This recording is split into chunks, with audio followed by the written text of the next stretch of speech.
have met collectively 4 times. They've also met just as individual subcommittees. We have one of our members here. I saw it. Thank you. They have provided input and direction. For example, as we looked at the library outreach vehicle, they were very enthusiastically supportive of that and felt that was an excellent idea. Currently, maybe not right at this moment, they're visiting the Palm Desert Library branch, other libraries in the Coachella Valley, as well as places of business that welcome the public. And what they're doing in that is Margaret has set them up on the task of really doing analysis, almost like a sociologist would go in and study what do they like, what don't they like, what is doing, what do they seem to be doing correctly that we would want to model, and what are they doing that we would want to do differently. So they're kind of recording their likes and dislikes, and we're gathering all that data to inform our planning. So there, again, you'll see the current subcommittees and whatnot. Thank you. As we look at benchmarking against other libraries with similar size populations and budget, we find that we will require up to 18 FTE, so full-time equivalents, to operate. And we envision 4 full-time managers, 4 to 5 other full-time staff, and 18 to 20 part-time staff. So those would be the equivalent of 9 to 10 full-time equivalents, working on average 20 hours a week. Unlike other libraries, our positions will not be siloed into just children's services, teen services. We're looking at recruiting generalists who can pitch in wherever they are needed. And we expect at any given time to have roughly 5 individuals interacting with the public. So this is our org chart. And then if we go to the next slide, we can see how that kind of maps out for a week. So the library is not open 40 hours a week, it's open 58 hours a week. And we would like to model the current schedule that they have. So in doing that, we've laid out the weekly hours. We have to account for vacations, training, back of house open and close operations, as well as the inevitable turnover of part-time staff. So as we look at that, that's where we arrive at 5 public-facing folks at all times.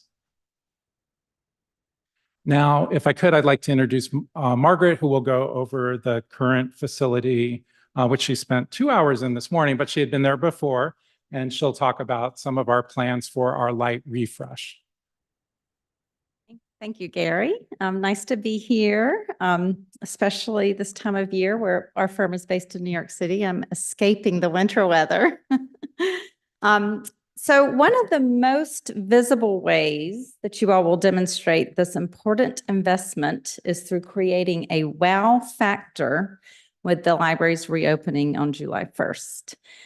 So with smart and small and frugal investments, the community will see an invigorating shift in the future of library services with this plan that we have outlined.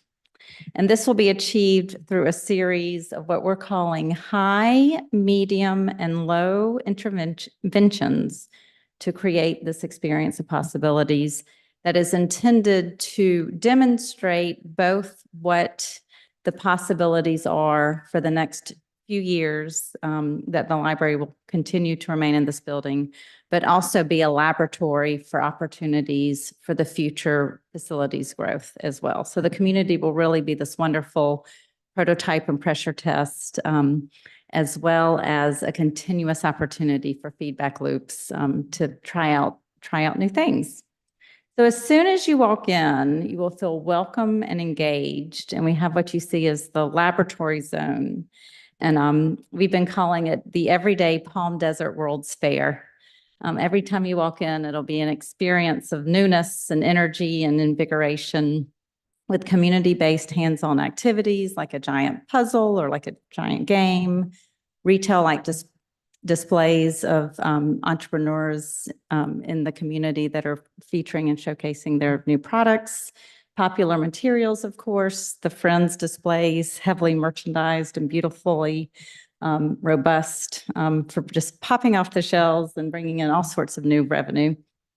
Demos of new technology and a welcome station that right away staff members will really be engaging you in not only new library cards, but customized itineraries for your customized experience in the library. So one of the biggest shifts that we're seeing in the public library world is more intergenerational experiences, particularly coming out of the pandemic. We know loneliness and social connectedness is so critical. So you'll see a series of zones that are really meant to be intergenerational, but also to focus on certain types of activities. So the exploration zone is going to be your co-working space for entrepreneurs, testing out new technologies. Your co-creation zone is going to be your updated maker space. The community living room is going to be that place where families can come together. And then your family zone is going to be museum-like interactive participatory environment for hands-on learning, particularly with early childhood education, which we know is so important. Innovation lab spaces for podcasts, videos, all those TikToks that the kids are doing these days, content creation. And then that's centered around seeing the opportunity for that outdoor space to really be a play space for families. And also a retreat space because you've got wonderful zones with the trees in the center. And then as you go further, continuing to use those spaces for quiet reading, studying, heads down space. The veteran services is wonderful, continuing to foster social and human services there. And then the teens will continue to have their dedicated area, and the community room will also be reimagined for a refresh to continue to bring the community together for author talks, community events, and anything that the imagination, Gary and his leadership in the imagination can take you all. So that's a walkthrough of the possibilities of a reimagined library. It couldn't be a better space to come in with these small interventions with high impact. So we're really looking forward to developing that.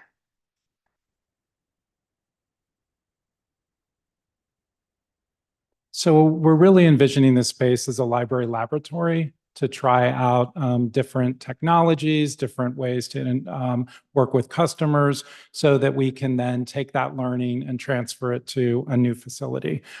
This won't happen overnight. So our plan is to close the facility on May 1 and have it closed for 2 months. And during this transition, customers will still be able to access ebooks and other electronic resources from the Riverside County Library. Their library cards for Riverside County do not go away. They are still members of Riverside County. The county has no prohibition of them using library services from Riverside County, so they can access those in La Quinta, they can access those in Cathedral City, but we also want to do some things here locally for them. So as you are aware, you had approved the library outreach vehicle. So that is currently in the works right now, being built. So we will have that doing outreach during the time. We're also planning to do a one-book community read. We're currently in talks with an agent for Susan Orlean, who wrote the book, The Library Book. And this book was published in, I believe, 2017 or 18. And it's really this kind of love letter to libraries as she talks about their importance and value. But it's a nonfiction work, but it reads somewhat like fiction because it tells the story of an arson investigation that took place when the Los Angeles City Library caught fire in 1986 and nearly burned to the ground. And so there's arson investigation, but then it goes into history of the quirky folks that ran the library in Los Angeles. And then, as I said, ends with this kind of love letter to libraries and their community, their value and all of that. So we're talking about bringing her in and really doing it as one community, one Palm Desert, one book, one Palm Desert, getting folks across the city to read this book. It's available in English and Spanish and paperback. So we're excited about that. We're also looking at setting up little free libraries. We have identified 5 locations across the city. These are not set in stone if you think they should be elsewheres, but we are looking at setting these up. And rather than having a used books necessarily, we're looking to have new books that would be stamped with owned by Palm Desert Library or the City of Palm Desert. with a bookmark that talks about what we're doing in the book, as well as, please return this book here or return it to our library in the interim. So we have all of that going. And then if we go to the next slide, meanwhile, we are also looking at a new library location. And so we are about ready to release an RFP for an architecture firm to design and then build a library. We have the existing facility. We also have the proposed location at City Hall, #1. And there is talk of a second proposed location across Fred Waring, literally across the street. These are both city-owned properties. We would like to encourage, if we could go to the next slide, really looking at location #1 here on the City Hall campus. And the reason is it's where the Sheriff's Station Yard currently sits. And it is really, as we look at it, we have access to an amazing amenity, the park. We have access to doing story time in the park. There's something called story walks that we could do in the park. So we have that adjacency for programming. We also have, adjacency for our staff to their colleagues at City Hall. And there's also opportunity really for shared space if we're adjacent to City Hall. Maybe other city functions can take place there or be housed there. So that is really what we would recommend. Next. These are just some of the fronts that we're working on. We're currently live on Engage Palm Desert with a library page. We were featured in Brightside. I'm sure you all saw on the back cover of that this last month. And we will be in the next 2 editions, if not more. We'll be doing you've got a flyer for a public event that's coming up. We'll be doing direct mail. The plan is actually to direct mail a library card to every household in Palm Desert. We're working on a brand identity that really closely is lockstep with the city. We want to make sure people understand that this is a city-owned, city location. And then we'll also be doing these outreach events, which you see before you. And Margaret and her team are literally building an outreach toolkit for me so that I can go out to any club, any organization, any group. We've actually put that on Engage with my phone number. Call me, happy to come out and talk to you. Had the pleasure to be at the Palm Desert Greens HOA meeting the other night and share with them about our plans, and they seem very excited about it. So next up, these are the 2 events that are on the flyer in front of you. We were able to secure a celebrity in Clifford the Big Red Dog, so he will be coming. And we'll be at the YMCA on Sunday afternoon, the 21st. School outreach we're still working on for Monday afternoon.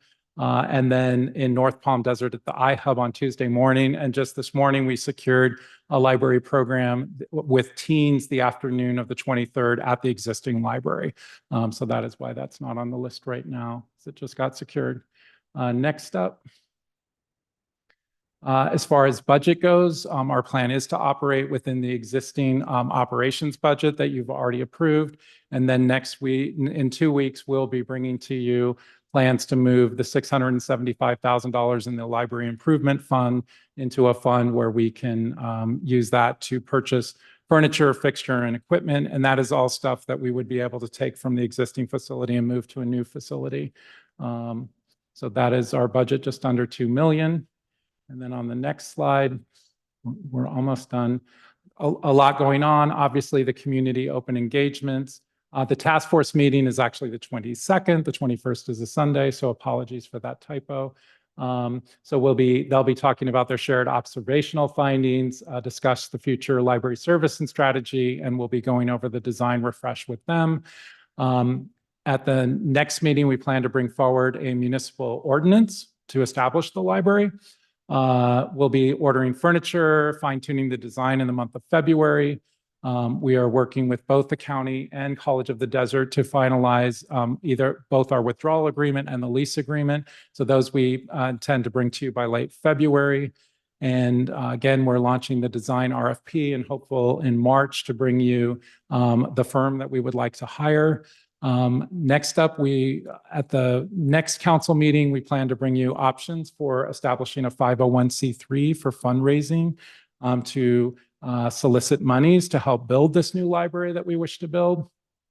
And then later we'll be bringing you policies and information on the governance structure.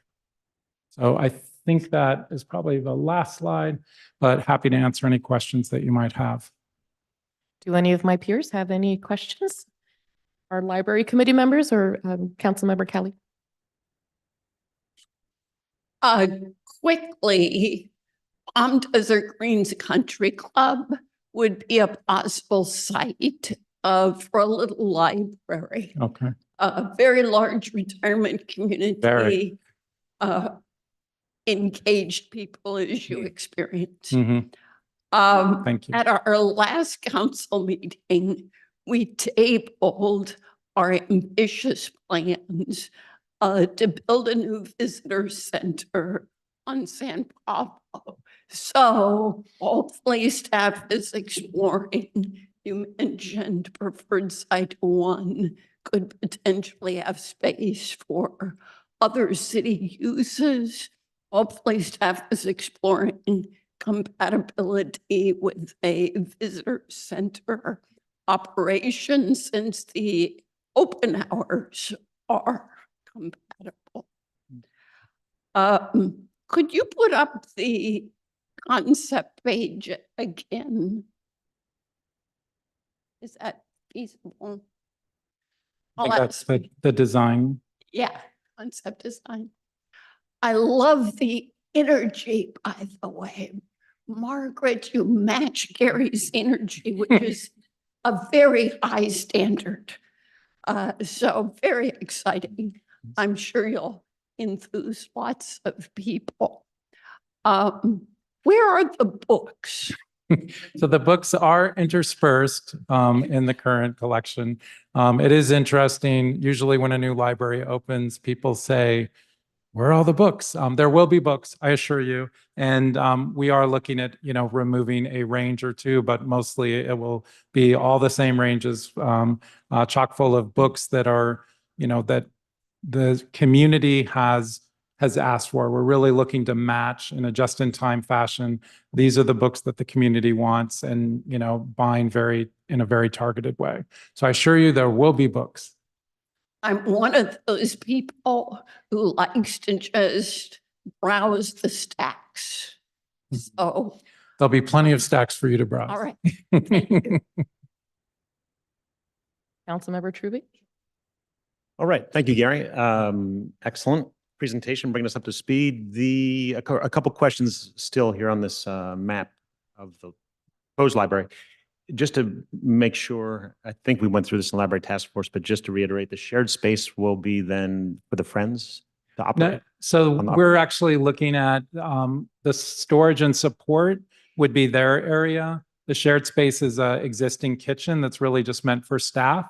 And then we're looking at expanding some of their operations either into the lab area or into the exploration zone or welcome area. So they're going to have, a similar size footprint, but done slightly in a different way. And we're working with them on that. So they'll be a little more visible. Yeah, definitely more visible. And then human services, that'll still be dedicated to DAV, the veterans? It is. They're using it 2 days a week. And I noticed today when I was there, it's one of their off days. And there's on the calendar for that room, there's one club that's meeting in that room. So my hope is that when they're not using it, we can use it for other human services, kind of, keeping it maintained as they have it, but, helping them, guss it up a little bit.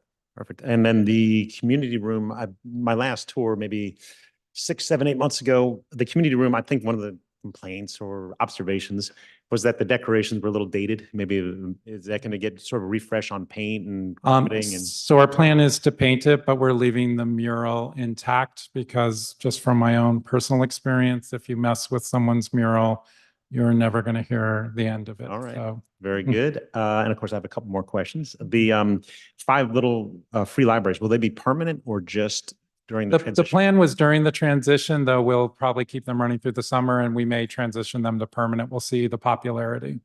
Okay, So- perfect. And the budget, you showed about a $1.3 million operating budget. Yes. Which for the total year, 12-month period. So that is the budget for this fiscal year because we're actually making lots of expenditures now. Got So- it. That makes sense. So that'll be actually a 6-month from July 1st. Okay. Because from what I understand, we're getting about 2.5 million from the county through the past. Basically, we submit property taxes for, and then we get back 2.5 million. So that's right in keeping with the numbers, right? And Yeah, it would be, it's a little above 2.5, but the county's still going to need to confirm those numbers, which I think they do in February, March. We'll hear. Yes, it's a 2.7. Okay. Okay, so we won't need to draw anything from our general fund or anything else for the operating. We're going to do our best not to do that. According to the plan, and that 675 is money existing we have set aside. With that is money that is existing now. Perfect. Thanks, Gary.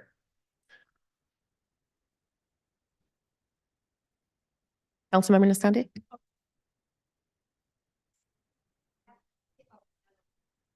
So Councilmember Kelly brought up a point about the books, and my question is part B. All the books that are in the library right now, do those go back to the county, or are we going to be able to keep those books? What's going to happen to the books in the library right now? So we are keeping those books, save for the local history books.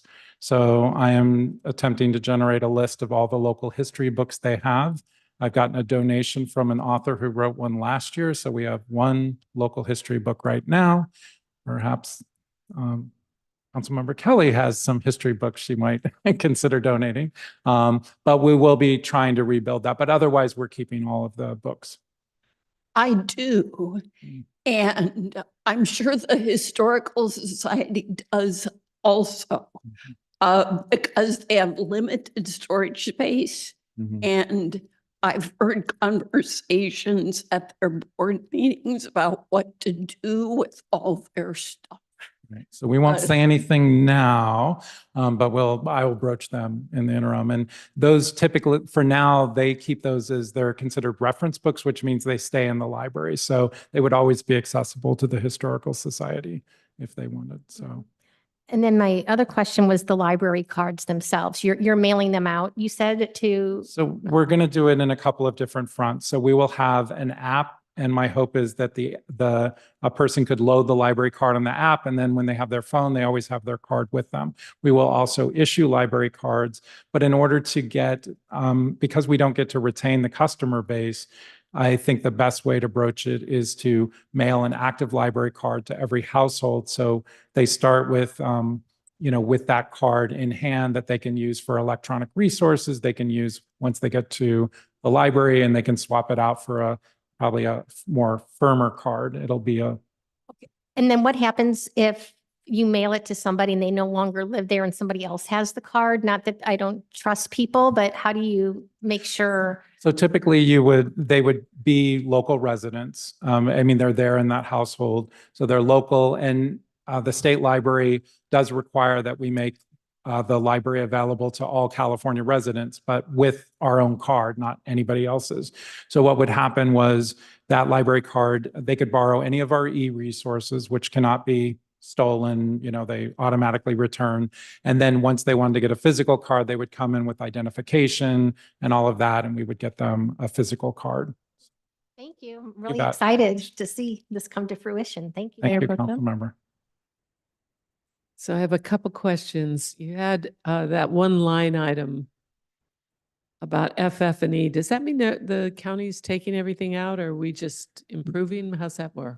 So we're improving. So that's what Margaret was doing in the library this morning, was evaluating the existing furniture. She even looking at reupholstering some of the furniture rather than buying new. But we are looking at buying certain new furniture and certain new things, trying to reuse as much as we can what is there. So that is the plan for that. Okay, and I do appreciate the idea of the 501c3. I think that's wonderful. Also, the kind of community book club Mhm. with the library book. I was wondering, will they be available? And I happen to be the one who wants to go to the stacks of books and touch them all, but Mhm. I like paper, but are they going to be available ebook? So we will not be offering ebooks until we open July 1. But they could borrow it from the county holdings, but we will also put them in, stock our little free libraries with them. We'll stock the library outreach vehicle with them.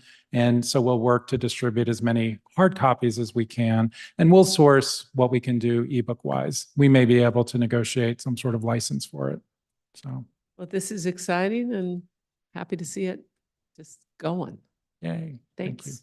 Mayor. Thank you. My remaining question, my peers asked my questions. In previous years, the libraries also served to have loaner equipment, such not only as the computers you could use on site, but in select services, the opportunity to take smart device, a laptop or whatnot. Will that still be available? So we're planning on expanding on that. So we will have hotspots to lend. They had Chromebooks that they had gotten through a grant, so we can look at something like that. But we're even looking at, libraries are now lending all kinds of things. Why should you buy a certain thing you need once a year? So as much as we have storage for items, we will bring on items that people can borrow beyond just books. You bet. This is maybe a little bit out of left field, but just occurred to me, I've been thinking about it the last several weeks, actually. Does a census, or is there any way to gather literacy rates in our city? I'm just, obviously the library is a place Mhm. where adults, kids, anybody can come learn how to read. I mean, I don't assume everybody knows how. Mhm. So is there any? where I've that looked at data- that before, so typically not. The county literacy office may have some data, but it probably doesn't break down to like this city or that. The one thing you just typically get is when English is a second language, we'll get those rates. But literacy, full literacy is really just, someone can read a prescription bottle and understand what it says. They can read a ballot and vote. Full literacy rates are much lower than you might expect. So there are opportunities for state grants to fund literacy programs. So if that's something council would like us to look at, we can also look at that. In the diagram, that pretty colored diagram you had, there was one little sliver and it said not in the contract or not part of the contract. Is that part of the colleges? I think that would be, yes, that, Yeah, right there, yeah. right next to the So lab. that is the imaginary line that opens up into the college's space that is currently vacant. Okay, that's it. Thank you. Okay, you bet. Thank you all. Thank you very much. That's wonderful and very exciting. Thank you, Mayor. And for our next presentation, I'm going to turn it over to Eric Seha to provide council with an update on where we are with the broadband study that we asked HR Green to perform. So Eric, I'll turn it over to you. Thank you. Good evening, Mayor, members of the City Council. Back in 2022, the City Council identified broadband and expanding its service here in the city as a council goal. We had contracted with HR Green in that time, and they've been conducting a number of studies on behalf of the city.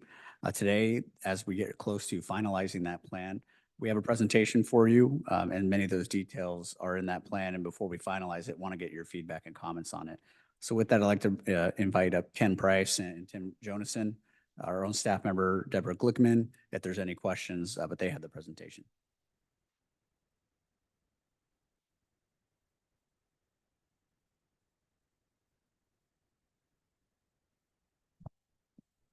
Good afternoon, Council.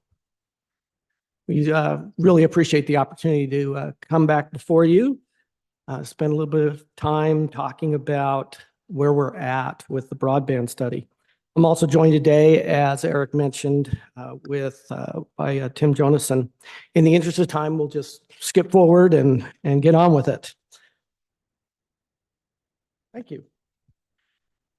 Briefly, here is what we are planning to cover this afternoon. The goal today is to provide a summary of the findings from phase 1 and phase 2 of the study, so council can decide about next steps. We will start with an overview of the completed phase 1 vision tasks. That will be followed by sharing an overview of the deliverables from the phase 2 planning tasks. And we will wrap up the presentation with a brief review of recommended next steps. The remaining time today will be dedicated to Q&A and discussion with you.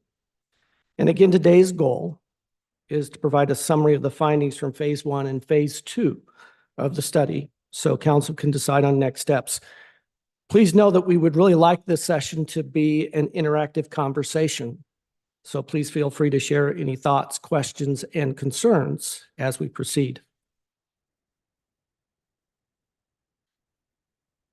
Get this done. Okay, there we go. These are the tasks that we completed as part of phase 1, the vision phase of the project. The key findings from some of the phase 1 tasks included the major concerns with broadband services in the city are availability, speed, cost, security, reliability, expandability, resiliency, and redundancy. Economic development is a driving force behind improved broadband services for home-based, online, and traditional brick-and-mortar businesses. There does not seem to be enough competing broadband service providers in the city to meet the needs of residents and the business community. Unserved and underserved communities, as well as low and fixed income communities, need improved broadband services, and these services potentially need to be inexpensive or free. The council, residents, and businesses feel strongly that the city needs to help facilitate better broadband. Some cellular providers have good coverage within the city, while others have poor coverage, and that's particularly the case along Highway 111 on the south end of the city. Free public Wi-Fi is currently unavailable in downtown business areas and outdoor recreation spaces.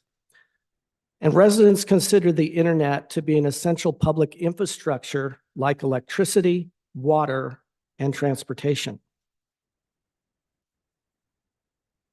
As council may recall, during the June 2023 visioning session, we explored the 5 models for fully private and fully public municipal broadband networks.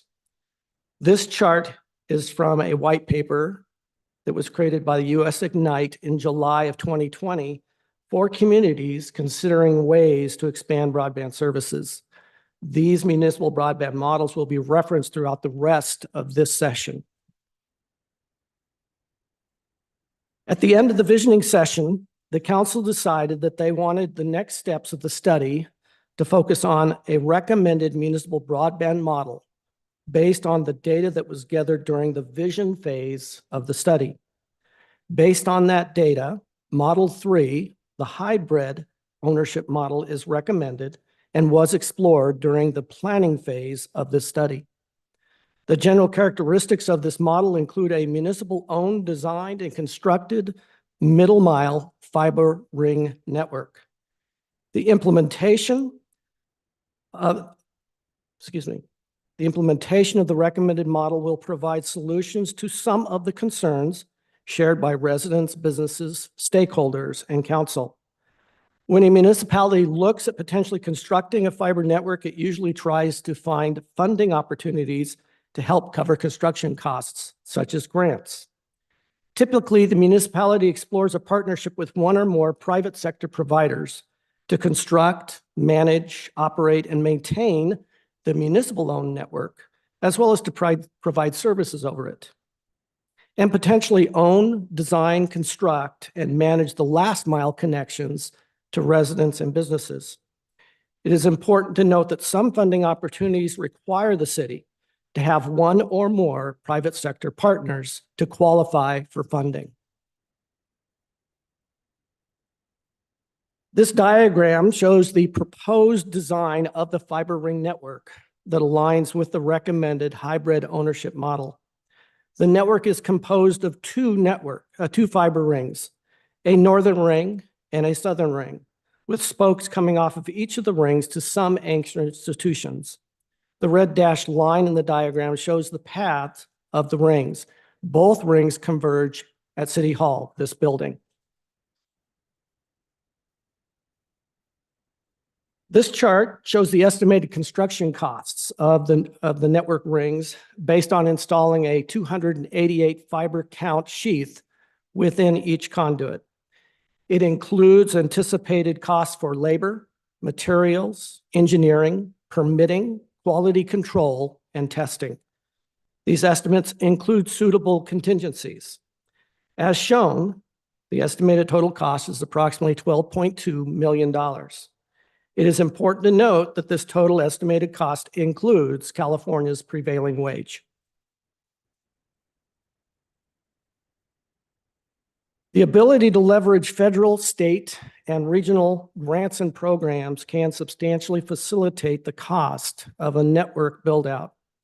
In recognizing the need for broadband support, federal and state governments provide funding in areas recognized as unserved and underserved based on public data regarding broadband availability and speeds.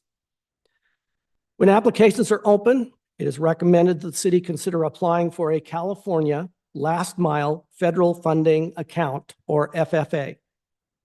The last mile grant would increase the probability of the city facilitating infrastructure deployment to meet the connectivity needs of unserved and underserved residents and businesses. The FFA is funded through the Broadband Equity Access and Deployment, or BEAD program, which was created as part of the Infrastructure Investment and Jobs Act. California was awarded $1.86 billion in BEAD funding. Additionally, when applications are open, it is recommended that the city consider applying for a California Advanced Services Fund, or CASIF, infrastructure account. CASIF is a major initiative launched by the California Public Utilities Commission to promote broadband deployment in unserved and underserved areas. It provides $3.25 billion in grants to ISPs, local governments, and other eligible entities to build broadband infrastructure and offer internet services in areas where commercial providers have not invested. CASIF grants support both last mile and middle mile projects. Before we proceed, I wanted to take a moment to define the terms unserved and underserved. As part of the BEAD program, the FCC redefined both terms. Unserved means locations that receive less than 25 megabits download speed and 3 megabits upload speed. Underserved means any location that receives less than 100 megabits download speed and 20 megabits upload speed. The map shown on this slide was developed by the CASIF program and indicates locations within the city that are either unserved or underserved. The locations indicated with the red dots are unserved, and the locations marked with orange dots, and there's just a couple of them, are underserved. Can I stop right there just to Sure. make notes? What are the definition in terms of the speed for both unserved and underserved? Sure. So unserved is 25 megabits download and 3 megabits upload. And underserved is 100 megabits download and 20 megabits upload.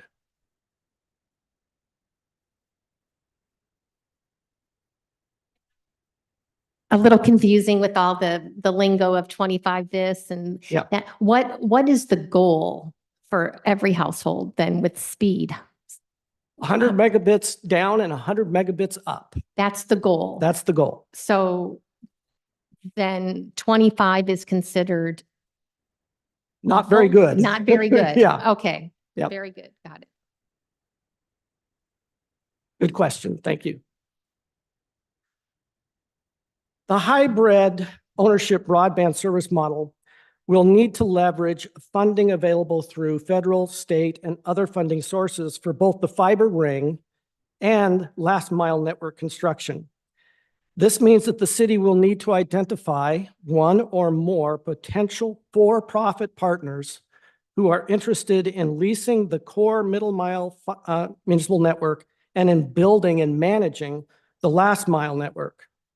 Identifying interested partners, therefore, was an important step to help the city envision a path forward and may be required, again, by some funding sources.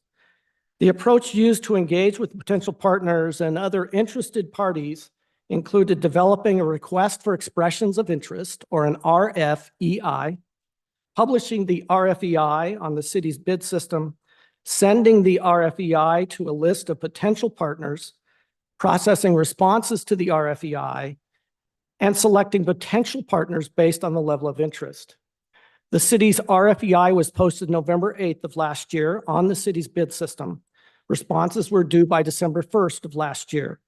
The city received one viable response to its RFEI from a company called Arcadis. According to their proposal, Arcadis is one of the world's largest architecture and engineering companies, developing technology-based sustainable design, engineering, consultancy solutions for natural and built assets. Arcadis indicated that even with the study adopted, it would still have to conduct its own market study, and negotiations for financing, contract, and network administration and market research would be needed by Arcadis. To conclude the presentation, here are recommended next steps that are based on the outcomes from discussions with council and staff, as well as the findings shared throughout this study. So recommendation number 1 is to complete a formal request for proposal, or RFP, to identify partners. The RFEI process conducted as part of this study was useful to determine interested parties, but does not provide the city with enough details to fully determine a proposed partner nor the form of the partnership. It is recommended that the city conduct a formal RFP to identify and select its partner for the potential build-out. Recommendation number 2 is to pursue grant funding. As I mentioned earlier, when applications are being accepted, the city should apply for the FFA. Again, when applications are accepted, the city should consider future CASIF infrastructure account applications. Formal grant applications should be submitted as soon as practical to cover final engineering design of the proposed city network, as well as to fund the network's construction. It is also recommended that the selection of a private partner be timed to allow the coordination of the grant requests to assist with paying for last mile connectivity. Recommendation number 3 is to finalize the detailed designs. The first step to finalizing the design is to perform a field survey. Once the field survey is completed, the design of the planned network, what we call a low-level design, necessary to create associated construction and permitting plan sets, will need to be completed.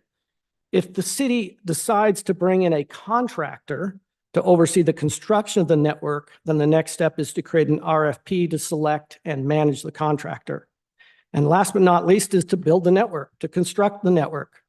Once a partner is identified, funding is secured, and a contractor with fiber optic deployment experience has been selected, the next step will be to begin the deployment of the broadband infrastructure. This step can be started as soon as engineering is completed.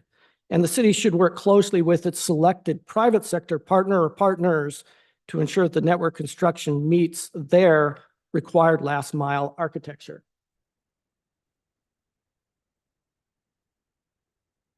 Oops. Go back here, sorry. All right, so that concludes the presentation. So again, the remaining time is really for you to ask questions and have a discussion. So again, today's goal was to provide information of the findings from phase 1 and phase 2 of the study so council can decide about next steps. Do any of my peers have the first question? Councilmember Kelly? Well, first, I know I gave you a rough time the last time you were here. This is exactly what I wanted, exactly, which is clear recommendations substantiated with research. So kudos. Thank you. If I understand correctly, today you're looking for some feedback or questions, then this report will be finalized. I'm seeing. Yes. So it's all very clear. And personally, I don't see anything that needs to be massaged in terms of presenting clear recommendations to us. in a future report for action. If I understand correctly, we would be implementing recommendations 1 and 2, and then assessing what has come of that before moving potentially to 3 and 4. That makes perfect sense. Thank you. Mayor Pro Tem? Thank you for all of this. Now, when we talk about underserved and unserved, are those residences or businesses? They are residences. Okay. Because I know a lot of our, as much as we want to make sure that we are abolishing the digital divide, at the same time, we want to make sure we are encouraging businesses to Yes. come in. Right. And I know, for instance, the scenic line is 1 gigabyte up and down, and which is why our iHub is over there. Will these have the potential to add more fiber or to create more, get closer to, if we have a serious business, like hospitals, and they have document dumps, this is not going to accommodate them, what we're talking about. Is there a way then we would be able to add to this? Absolutely. Yeah. A Okay. hospital in particular would be considered an anchor institution. So they would be very high on the list of Right. places that we would want to go. Okay. There is the Southern California, and I know Deborah, do you remember the name of it? They had a meeting today. I didn't make it. We're dealing with all the BEAD information. Are you associated with that? Are you getting information from them about how they're going about and addressing the funding? While I wasn't involved in today's meeting because I had other things, Okay. yes. And we me do. too. Yeah. Okay. All right. Those are my questions. So thank you. Okay. Councilmember Trubie? All right, excellent presentation. Thank you. So with this infrastructure, we invest $12 million building it. Is there a way to monetize it? In other words, like a toll road. I mean, you'll be providing it, Time Warner's using it, Verizon's using it theoretically, right? So I didn't see that as part of the presentation. Is this just money we put out there, or does the city somehow get reimbursed over time through You use? can. There are several different ways of doing it, and part of it's in the Arcadis proposal. And I included some takeaways in the final report from that conversation with them. But yes, you can. There'll be a lot of capacity, excess capacity, what we call dark fiber on this network, and you'll be able to lease that dark fiber to like a Spectrum or whoever. And you'll be able to have that lease payment come to you, and that will be your return on investment, if you will. Sorry, I didn't read the entire thing, but what are the projections potentially of recouping some of that 12 million? And I can give you a big picture. And again, I'll lean on part of the Arcadis conversation. They were estimating return on investment 25 to 30 years. And they were looking at the entire network though. So not just the 12 million piece, but the last mile as well. I think we need to be careful. In fact, I don't want to put any numbers or projections out there because basically what we need to do to move forward is put together kind of a master plan that we can actually use for grant purposes.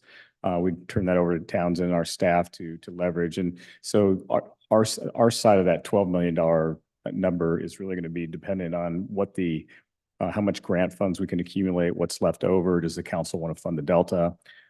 With the Arcadis study, they were the only vendor that really showed any interest at this point. And we don't know what their business plan looks like and what they would ask from the city. So we've got potentially, it's unlikely we would get $12 million in grant funds. We will try. But if we don't, we still don't know what they might require in order to bring that service here. We haven't seen their side of the pro forma yet. So that's kind of where we are, is we really need the master plan first to start unlocking the attempt to go after grants. And then we could start talking to the vendors and saying, okay, what does this really look like? Just like any other development plan. I have a couple other questions then. Could I ask just one question from our city manager? Okay, so if we didn't have Arcadis, because we only had one proposal, which is not the best situation, in my opinion, to only have one proposal, what would be the next step if we didn't have Arcadis? Because I'd feel more comfortable having another company bid on this as well. Yeah, and I think that it's a good point, and it's kind of where we find ourselves. The major carriers don't like this. They're not supporting it. In fact, I think they're very negative about the whole thing. So we would need to actually put our business plan in place, demonstrate to other vendors that we have the funds, that we're serious, that we've got money to bring to the table, and we're willing to talk to them about what their pro forma and business plan would look like. So I think that depending on, the kind of money that we secure and the business plan we're bringing to the table, we may be able to find a second firm where that is the hope, is that there's a little bit of competition there. She had one question. I think that's on this. Yeah, quick follow-up. Are the major providers disinterested because this initiative can create a competitive environment to the benefit of our residents and businesses? Okay. That's a really great question. Actually, what this network can do and what it has done in other communities is actually increased competition. That's my question. Yeah. So, Which might be at the root of their disinterest. yes. So Which means their disinterest is actually affirming yes. for us. Yes. So that's one of the things. But then on the other side, some of them have already, quote, built out their infrastructure. And that's the feedback I got when I contacted some of your current providers was. Well, our residents don't seem to feel it's built out sufficiently. That's But why I put take it in what air you're quotes. saying. Yes. I think their disinterest is actually cloaked mega interest.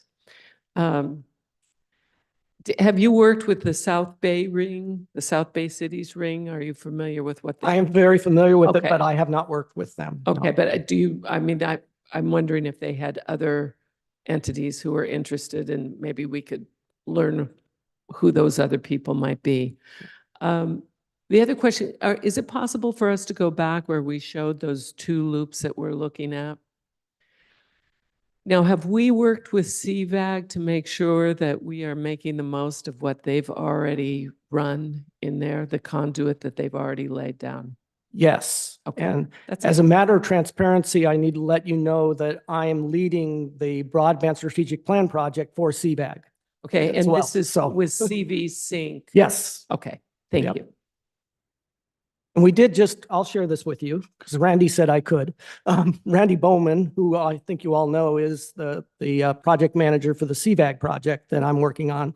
And he just let us know earlier today, before this meeting actually, that they are letting the communities start utilizing some of that CV Sync conduit.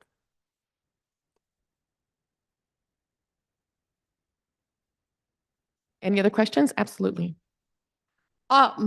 In your report, the bar charts that capture both council and public sentiment confused me because the bars add up to more than 100. So can any of you explain how those work to me? Like on page 25. Okay.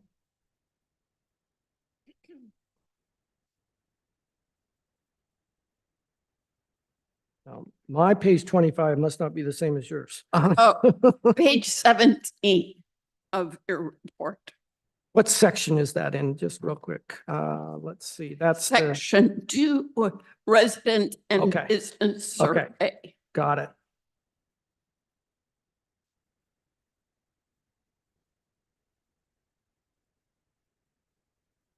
Okay, well, I didn't put on those charts the number of responses. So maybe that could help clarify on the numbers up above. I didn't say how many actual responses we got to each one of those questions. So across the bottom, are those number of responses as Yes. opposed to percentages. Right. Okay, thank you. Thank you very much. I don't have questions. My peers have already asked a very detailed amount of questions, and I'm sure we'll resolve a lot of what our residents have been asking for. So thank you for a detailed, comprehensive report, and we look forward to the next steps of getting everyone online with those ideal upload and download speeds. Thank you. Thank you so much for your time. That is it until closed session. Thank you so much. We will resume at our next meeting. What time are we starting? 3:30? Is it almost now? It's just 1 minute. Okay, in that case, since we've got one more minute, how about we stay and we go to closed session and then take a break? Or what would you prefer, Mr. Clerk? Correct. Let's go to the closed session and then we take a break after that.